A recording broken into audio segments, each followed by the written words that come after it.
desks, desk drawers, junk drawers, areas like this that you hang out in a lot or do your work or pay your bills or whatever you do in these spots.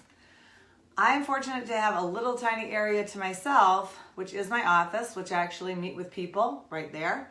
But a lot of you, I notice in your homes, have desks in kitchens, which can be shelves of a crap trap. Did I make that up or did someone else say that? I don't know. But I just see a lot of junk mail, all that stuff piles up. It's depressing. It's not your desk anymore. And the little thing when you're building your house, you go, oh good, I got a little space in my kitchen for myself. It doesn't turn out that way. So here are some tips with the desk area and those kitchen desks that will make it clean and fresh and not so cluttery and depressing. And I want to show you, sitting at my desk, what I put in my I'm lucky to have two little drawers. And what goes in there and what are the basics of the essentials you should have in that area, and the rest of the stuff we can clean out. So I am an old school girl where I like to write with a pen and paper on things. I keep, in this side, I keep big index cards because I like the weight of the paper. I keep a checkbook in here, back when we have to still do some checkbook stuff in this land. And I keep receipts for me, receipts for my house. Yeah, that's why you see the color pencils. I'm always doodling a little bit, the art girl in me. But I'm really just keeping things that I use a lot. That's where I put my receipts. I'm organized to do that. That's where I put my receipts for my house. And sometimes I just use these 4x6 index cards to just make lists. The other drawer, I am a fan of loose leaf paper. The kind that when it's back to school supplies, my kids aren't even in school anymore, and I go into that aisle and I buy good kind actually of loose leaf paper. Also good for lists. The binder's not there, so it lays flat on the table. Then I keep an eraser. I keep a huge calculator because I like big buttons and not my phone. I know a lot of this we can do on our phone, but I'm still old school. I keep a magnifying glass, and this is not an age thing, I swear. It's when there's such small print and a lot of the paint names and numbers I'm looking at, sometimes I gotta zoom in because at night it's kind of hard to see them. Tape for everything. I keep a little thing that my mother wrote that I like to look at, and it's an important spot. But this is hot real estate right here. This is hot real estate. So don't put everything in there. I have separate drawers in my office closet to take on the extra stuff, the staples when you need a stapler, this actual stapler, other kinds of papers but I still have those organized. But this is great real estate right here in these desk drawers.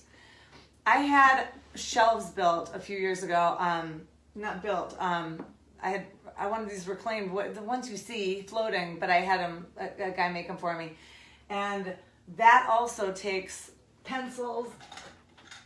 I've said this before on something, but I am a huge fan of Dixon Ticonderogas because I still do little drawing stuff too, and I like the lead in them are soft and blendable. So a couple of my kids that are artists too like these. So if you have kids that are interested in art, just buy them these. Do not buy art pencils. Just saying.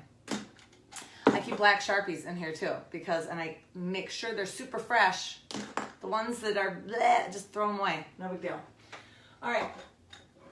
But those are the spots. This is the spot that you're in a lot, and you're sitting down to do things like, whatever. You're writing a check. You got to be clear in mind. Now, like I said, I have a few art supplies here, but I keep like a really good scissor, a really nice heavy scissor that used to always disappear when my kids were around. Now it stays. And your favorite pens, but pens and pencils, as you know, just from all over the place, they come into your house just like, those rubber bands and paper clips. There's too many.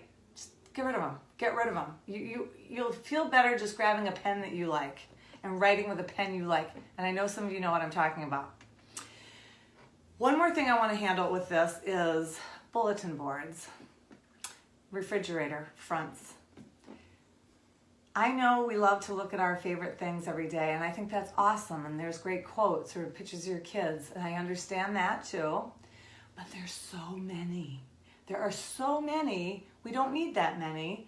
And I'm guilty of this right now because I keep a little magnetic board on the side of where my refrigerator is, like the wall thing in my refrigerator. Clean it out. Clean it out often or rotate it, just a few. But you'll actually look at a few rather than a whole gamut of everything. So then those pictures will become more special. Or I love kids art. Kids art on a refrigerator, cute, but like 2 or 3. There's words, there's things, there's letters, there's everything on, and it just, your kitchen looks messier. You've cleaned the whole kitchen, but that refrigerator is going, help me, I have so many things on it, nobody's even looking at it. So I'm just gonna say that, and I'm gonna say the bulletin boards, just, again, narrow it down, because that too can be like a pile of clutter. That is all for today, and we are narrowing it down. We are going into another thing after this clutter series because there's lots to talk about to help you love where you live and make good decisions. And the clutter thing has been so fun, and I know it's touched a nerve, but truly the bottom line is I really do want to see you love where you live because our homes are so important. You don't live in a house, you live in a home. You live in a home, so love it. Goodbye from Tuesday, and your well-rested friend, Pam.